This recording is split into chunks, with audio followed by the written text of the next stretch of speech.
¿Alguna vez te has preguntado cómo nacieron esos sonidos mágicos que salen de un violín? Hoy vamos a viajar en el tiempo, a una Italia renacentista llena de arte, música y genios artesanos para descubrir la historia de uno de los instrumentos más icónicos del mundo. Un viaje que no comienza en un escenario iluminado, sino en un taller silencioso. Antes de llegar a los grandes salones de conciertos, tenemos que empezar en un espacio pequeño, lleno de madera, polvo y paciencia. Un lugar donde el sonido aún no existe, pero ya está siendo imaginado. Ese lugar se encontraba en la ciudad de Cremona. Imagínate esto, estamos en el siglo XVI, una época en la que la música estaba cambiando profundamente. Los instrumentos de cuerda empezaban a ganar protagonismo, pero todavía estaban lejos de la forma que hoy reconocemos. El violín era joven, casi experimental. Los violines de esa época no eran exactamente como los que vemos hoy en las orquestas modernas. Podríamos decir que eran los antepasados directos, los primeros pasos de una idea que aún estaba buscando su identidad sonora. Tenían un mástil más grueso y corto, lo que obligaba a una técnica diferente al tocar. El diapasón, esa superficie donde se apoyan los dedos, también era más pequeño y limitaba el registro del instrumento. Y aquí aparece un detalle fascinante que suele sorprender a muchos. Las cuerdas no eran de metal ni de materiales sintéticos, sino de tripa de oveja cuidadosamente procesada. Este material daba un sonido mucho más cálido y humano. Ese sonido era suave, íntimo, casi vocal. No estaba pensado para grandes salas, sino para habitaciones privadas, cortes nobles y pequeños conjuntos. Era música para escuchar de cerca, no para impresionar con volumen. A pesar de todas estas diferencias, la forma básica del violín ya estaba presente. Esa silueta elegante, las curvas equilibradas, las aberturas en forma de F que permiten respirar al sonido. Todo estaba allí, esperando evolucionar. Era como un boceto extraordinario que necesitaba a los artistas adecuados para alcanzar su forma definitiva. La idea era brillante, pero aún podía mejorar. Y ese refinamiento ocurrió en un lugar muy específico. Si hablamos de la historia del violín, es imposible no detenernos en Cremona. Esta ciudad del norte de Italia se convirtió en el epicentro mundial de la lutería, un fenómeno que aún hoy resulta difícil de explicar del todo. No fue casualidad. Cremona reunía tradición artesanal, acceso a maderas excepcionales y una competencia creativa constante entre talleres. Cada maestro intentaba superar al otro, no en cantidad, sino en calidad. Dentro de esta ciudad surgieron auténticas dinastías de artesanos. Familias cuyos apellidos se transmitían junto con secretos de oficio, medidas exactas y fórmulas de barniz. La lutería era un legado familiar. Nombres como Guarnerio Stradivari son hoy los más conocidos, pero antes de ellos hubo una familia que sentó todas las bases. Una familia que definió el lenguaje del violín desde sus cimientos. Esa familia fue la Amati. Andrea Amati es considerado uno de los primeros grandes constructores de violines con una forma reconocible y consistente. Él inició una tradición que marcaría siglos de música. Andrea transmitió su conocimiento a sus hijos, y estos a la siguiente generación. Pero fue su nieto, Niccolò Amati, quien llevó ese conocimiento a un nivel completamente nuevo. Niccolò Amati, nacido en 1596, no fue simplemente un artesano habilidoso. Fue un innovador con una sensibilidad excepcional para el sonido. Tenía una visión clara de lo que el violín podía llegar a ser. Tomó el diseño heredado de su abuelo y lo perfeccionó con paciencia obsesiva. Experimentó con proporciones, con la curvatura de la tapa y del fondo, con el espesor exacto de la madera en cada punto. También trabajó intensamente en la fórmula del barniz. No solo por estética, sino porque entendía que el barniz influía en la vibración del instrumento. Ese barniz sigue siendo objeto de estudio hoy. Niccolò Amati logró algo fundamental: estandarizó el modelo de violín. Estableció unas proporciones tan equilibradas que se convirtieron en referencia absoluta para generaciones posteriores. Sus violines no solo eran bellos, eran acústicamente extraordinarios.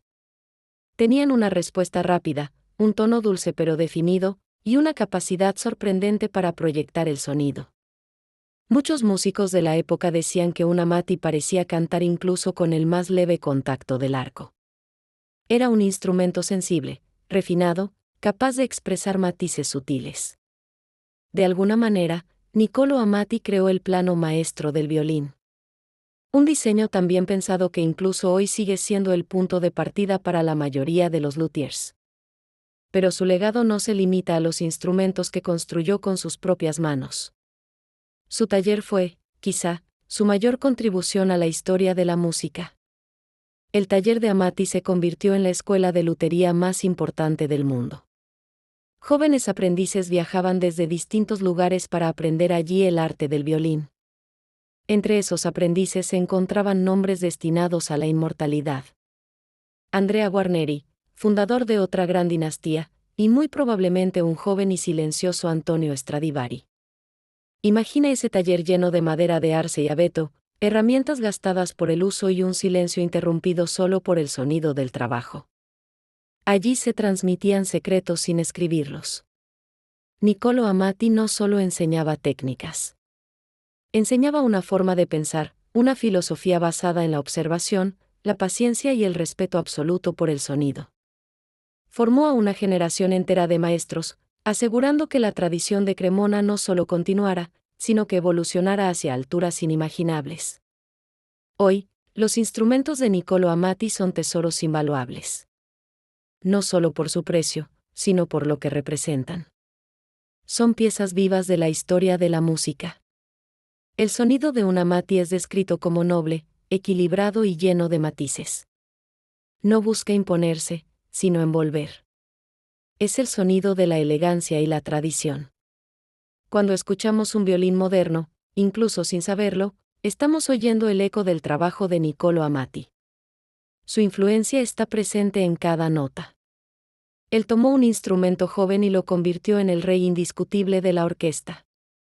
Definió su forma, su sonido y su destino. Así que la próxima vez que veas un violín, recuerda todo lo que hay detrás. Las cuerdas de tripa, los talleres silenciosos, las manos pacientes y los oídos atentos. Y recuerda el nombre de Niccolò Amati, el maestro que no solo construyó violines, sino que construyó el futuro de la música. Sin él, la historia del violín y de la música occidental sería profundamente distinta. Espero que hayas disfrutado de este viaje al corazón de la historia del violín. Es asombroso cómo la dedicación de una sola persona puede resonar durante siglos. Y ese próximo capítulo comienza casi de manera imperceptible, como suelen comenzar las grandes transformaciones. No hubo un día concreto en el que alguien dijera que una nueva era había empezado. Simplemente, en algún momento, los instrumentos que salían de ciertos talleres comenzaron a sonar diferente. Entre los jóvenes que absorbían cada gesto en los talleres de Cremona había uno especialmente atento.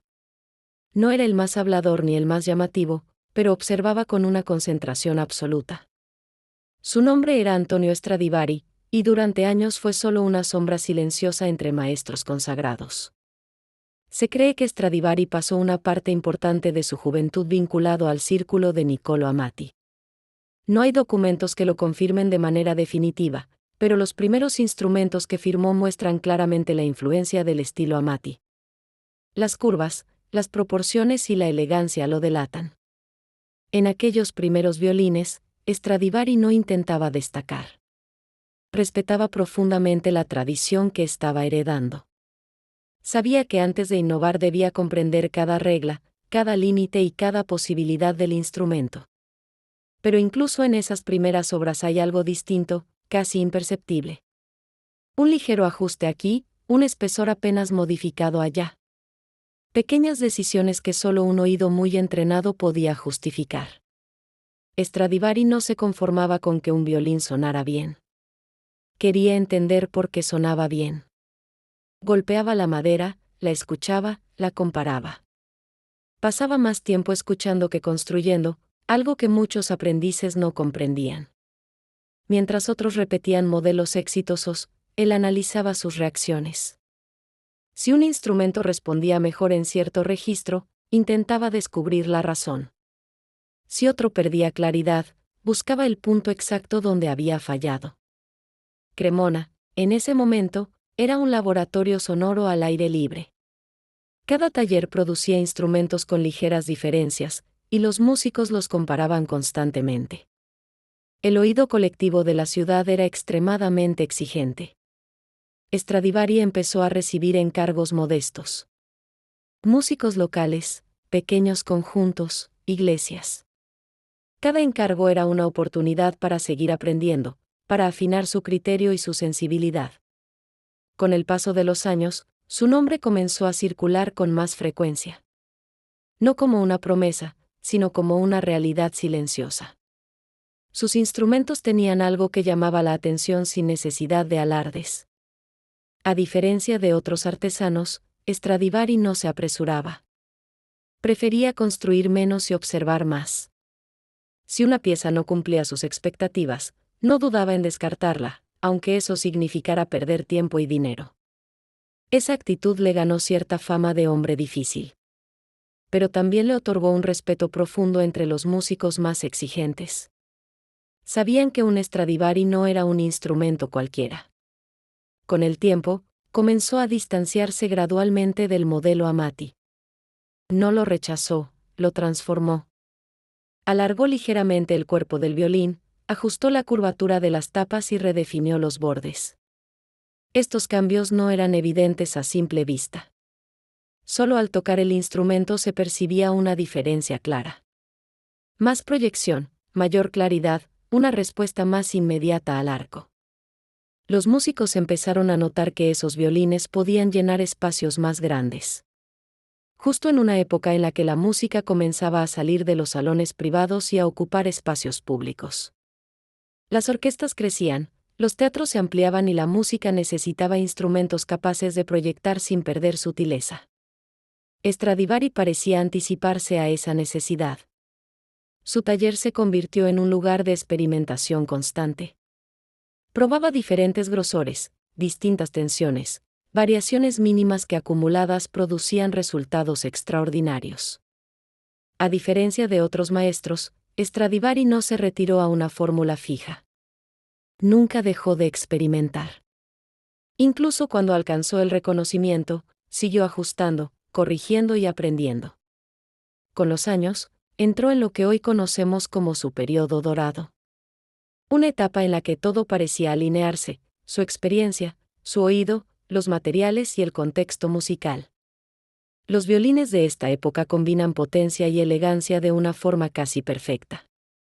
Son capaces de imponerse sobre una orquesta y, al mismo tiempo, susurrar en los pasajes más íntimos. Es en este momento cuando nacen instrumentos que hoy son leyenda. Violines que han recibido nombres propios, como si fueran personas con identidad propia. Cada uno de ellos ha pasado por manos extraordinarias. Han viajado por países, han sobrevivido guerras, incendios y cambios de época. Y siguen sonando. Lo fascinante es que Stradivari nunca supo el impacto que tendría su obra. Para él, cada instrumento era simplemente el siguiente. No trabajaba pensando en la posteridad. Su obsesión no era la fama, sino el sonido. Escuchaba, corregía y volvía a escuchar. Su juez final no era el mercado, sino su propio oído. Mientras tanto, otros talleres de Cremona también producían grandes instrumentos. La competencia era feroz, pero saludable. Todos se influenciaban mutuamente. La ciudad vivía una edad de oro irrepetible. Nunca antes ni después tantos genios del violín coincidieron en un mismo lugar y tiempo. Con el paso de los siglos, esa concentración de talento se volvió legendaria. Se intentó replicar en otros lugares, pero nunca con el mismo resultado. Hoy, cuando escuchamos un gran violín moderno, escuchamos también el eco de Cremona. De Amati, de Guarneri, de Stradivari y de una forma de entender el oficio. El violín dejó de ser solo un instrumento. Se convirtió en una voz capaz de expresar lo humano con una profundidad incomparable. Y todo comenzó en talleres modestos, con manos pacientes, madera bien elegida y oídos dispuestos a escuchar de verdad. La historia del violín no es solo la historia de un objeto. Es la historia de personas que dedicaron su vida a perseguir un sonido que solo existía en su imaginación. Y esa búsqueda, iniciada en Cremona hace siglos, sigue viva cada vez que un arco toca una cuerda y hace vibrar la madera. Porque en cada nota hay memoria, trabajo y pasión acumulada. Y en ese sonido, todavía resuenan los nombres de quienes lo hicieron posible.